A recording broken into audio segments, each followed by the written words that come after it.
Okay, good morning everyone. It's day 2 of the Palouse to Cascades section hike. This is Alice Creek Campground. Of course the wind starts to pick up as soon as I hit record, so hopefully you can hear me. So my campsite was that one there, you kind of see it, but the 5th one in, and naturally this happens every time. Got in when it was like pitch black last night, but walked not but 10 steps up the trail. Protected from the wind. There's even one. Over here. There's even one behind this big rock face. Back in there. That would have been just super nice.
it out. We have a video on my channel of when we went through here with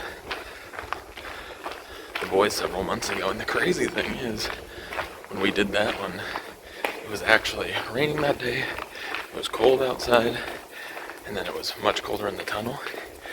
It is colder today inside here, and I just started, I'm not even towards the middle, than it was the day we went, and it's a much warmer day today. It's like in the 70s, and when we before was probably like in the, I don't know, 60s.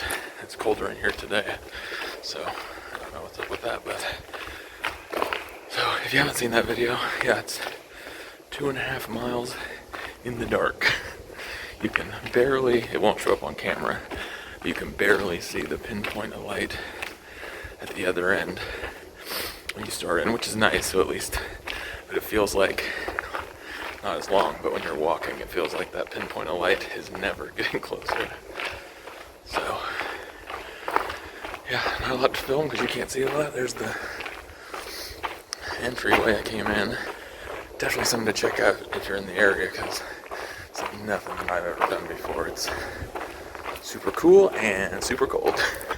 I wish there was some way on video to do this justice for how long it is. Like I could just record the whole thing, but it's just black, and then it would just take, I don't know, an hour to walk through it, and you'd turn off the video because it'd be boring. But sometime go out and walk 3 miles and measure it out. Not measure it out, but, you know, Fitbit it out, 5,000 steps or so. And then imagine that distance in a tunnel in pitch black. So I did want to mention that this morning when I woke up, the arch in my right foot is really tender. And I think it's the combination of, usually I wear Ultras. It's a brand of trail shoes that a lot of hikers wear. I wear Ultras all the time, and I usually buy the Ultra Lone Peaks for hiking. It's what I did the PCT through hike attempt in Oregon and I have Ultra Superiors this time, kind of as walking around shoes, and I've been on the search for the new Ultras in the wide size that I want. They're pretty hard to find because they're in pretty high demand, so I haven't been able to find them yet, and my old Lone Peaks completely worn out. Got rid of those, so all I have is these, and they're a lot thinner overall, and definitely less cushion in the soles as well. And I've got insoles I put in these, and I just, when I stopped before I came in the tunnel, I just put on a third pair of socks, so I have 2 Darn Tough and my Injinji socks on just to provide extra cushion. And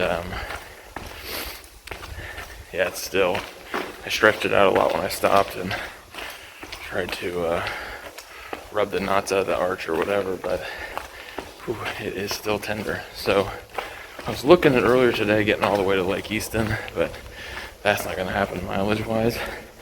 There's I can't remember the name of it right now, but there's a lake beyond the tunnel, about 5 miles or so. There's a couple of campgrounds on it. I want to say like Raging Rapids or Roaring Rapids or something campground, so that's kind of what I'm aiming for. So we got the 3 miles in the tunnel roughly, and then 5 miles on the other side for a total of 8 miles. Plus I think I was somewhere around 8 coming this morning from was it Alice Creek to the tunnel entrance. So 15, 16, 14, 17, somewhere in there, mile day. Hoping to be done like around 5 and just rest my feet, take some Advil, make a warm dinner tonight, and yeah, rest the feet and hopefully get back on a feeling better tomorrow. There's the light at the end of the tunnel. Just one little dot. Actually does feel like it's getting closer now. Okay, last thing while I'm in here. When I was doing research for the trail, online I came across a video of a helicopter pilot who'd flown the length of the Palouse to Cascades trail, at low altitude and just kind of filmed it from above. So it kind of gave you a look at the terrain. It was really cool. And when it got to this section, obviously can't film the trail, it's in a tunnel, but it films the mountain that is above us right now. And when it goes over the top, I had to pause it, call Megan in the room. I watched this after we had already walked it the first time. And I said, check this out. I showed her the video of him flying over the top of the mountain. There's literally a lake above this tunnel. I mean, I don't know if it's directly above, but when he flew over this mountain where the tunnel goes through, there's a lake up there. So you're literally walking under a lake when you're in here. There it is. Nearly there.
This is just crazy. Like, you saw the avalanche and rock slide warning sign a little while back, but that mountainside up there is like literally held back by those boards from 12 it was when the railroad was through here. That is terrifying.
Okay, so I made it to Roaring Creek campsites. So there's probably double what there was at the last one. Probably about 10 of them. There's some on one each side of the trail. Made a pretty big, well, not pretty big, but made a big blunder. I knew it was called Roaring Creek Campsite about half a mile back past Roaring Creek, and pretty tall bridge with the creek going underneath it, and real heavy flow of water headed right out to the lake. And I stopped and I was like, ooh, this is the name of the campsite, maybe this is the only water. And my foot hurt so bad, and the climb down to the water was pretty steep, and I was like, no, there's got to be something at the campsite. So I walked all the way here, or another, like I said, half a mile, not that far, but my foot is just killing me. It's a long ways. And no water here. I mean, there's a tiny little ditch of water kind of over there, but I'd have to really filter through it to get something that didn't have a ton of moss and pine needles and all that in it. So I had to walk all the way back and go down and get water at the creek. So double the mile, or added a whole mile to it if I would have just stopped the first time, which I knew I should have. I took care of it, but yeah.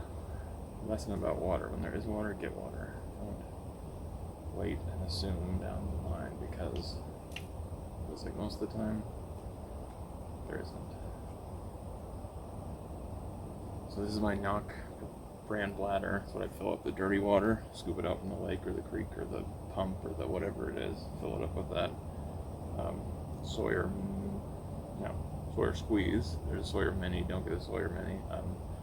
Sawyer Squeeze filter, and I just bought a new one. I don't think it had this cap on it before, which is pretty handy. It opens the flow, but you could actually tip it if you had some way. Before I put it between the cracks on the picnic table and let it hang, and then do the bottle, but the picnic table doesn't have a big enough crack, and the weight, my old one used to be a 2-liter bottle, this is a 3, and the weight of it, this clip is not working as well, and this one is my old one, and on my last one, this clip, either I put it on wrong, or it was designed a little funky, but it sliced the bag for multiple times. I don't really feel like hanging it from there, so basically you won't be able to see, but you hold your water bottle, pop the cap on it, aim it up with your water bottle.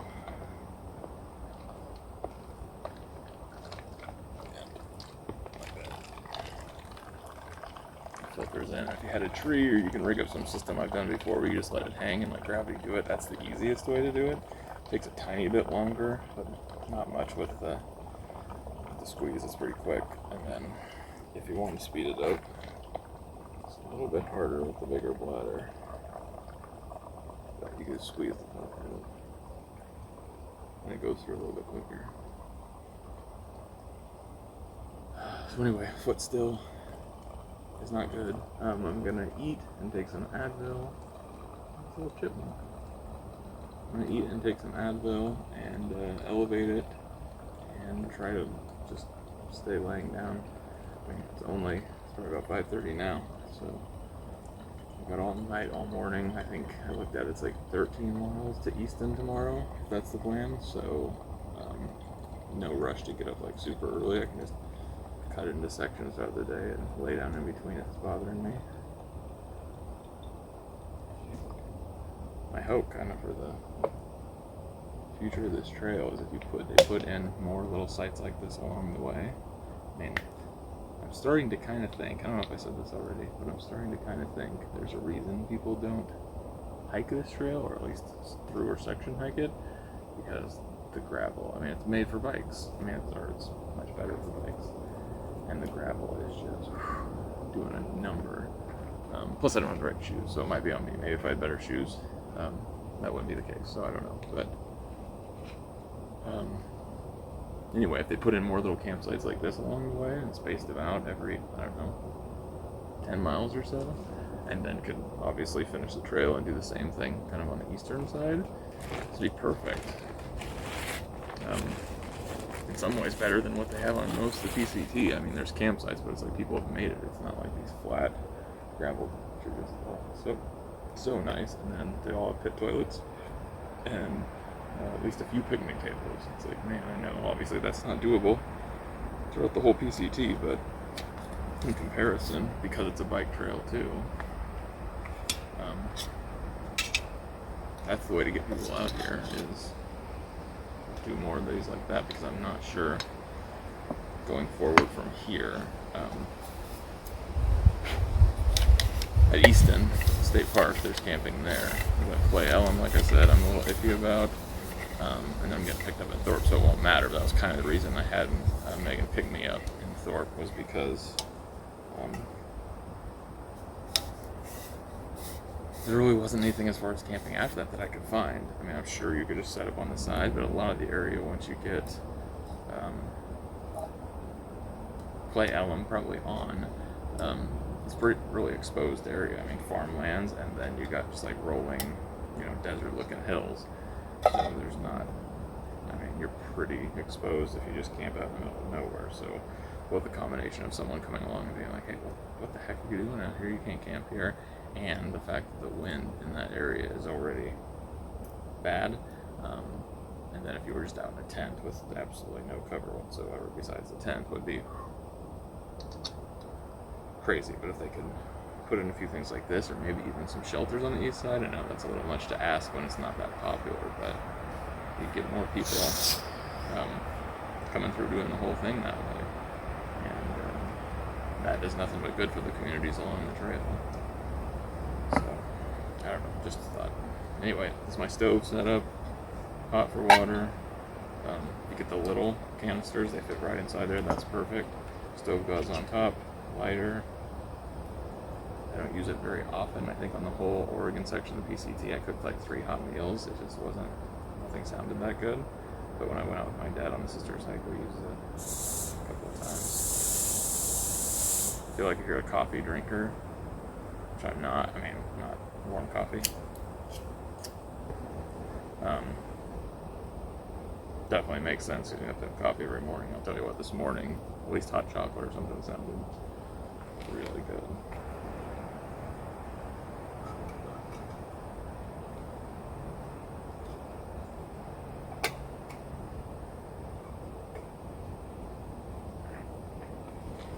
Like that. And I didn't bring any Mountain House. I've got a few pasta sides, but the best Mountain House are, or at least in my opinion, one of the best, is the scrambled eggs, the breakfast one. And my dad had a big canister of it, so the last time we went on the sister's hike, we brought it, and then we never really felt up to eating it. I brought that, and that sounds delicious. And I've been told, I've never done it, but if you use the Ziploc quart or freezer, you can use quarter gallon, but the Ziploc freezer bags, you can pour your boiling water right in there, and that way you don't get your pot dirty. And then just roll it up when you're done. Those bags are easier to throw away than the big Mountain House bags. You'd have to roll up more, and they take up more space in your trash bag, so that's a better way to do it. Plus, in theory, those ones are a little bit easier to reuse if you wanted to than the Mountain House. They're a little bit harder to clean because of their shape, but I would think those would be pretty easy to dump in. So in theory, I thought about this before with my dad's big one. If you bought a big gallon-sized Ziploc of the whatever Mountain House you liked that you could buy in a big size, poured into one big gallon freezer bag, not very heavy at all, brought yourself at least 1 or 2 of the quart bags empty, and then use them to cook in, and then just keep filling them, water and Mountain House in. It'd go a lot lighter than if you brought, the equivalent would be like 10 Mountain Houses, and you wouldn't have all the packaging, and you wouldn't have to clean your pot every time.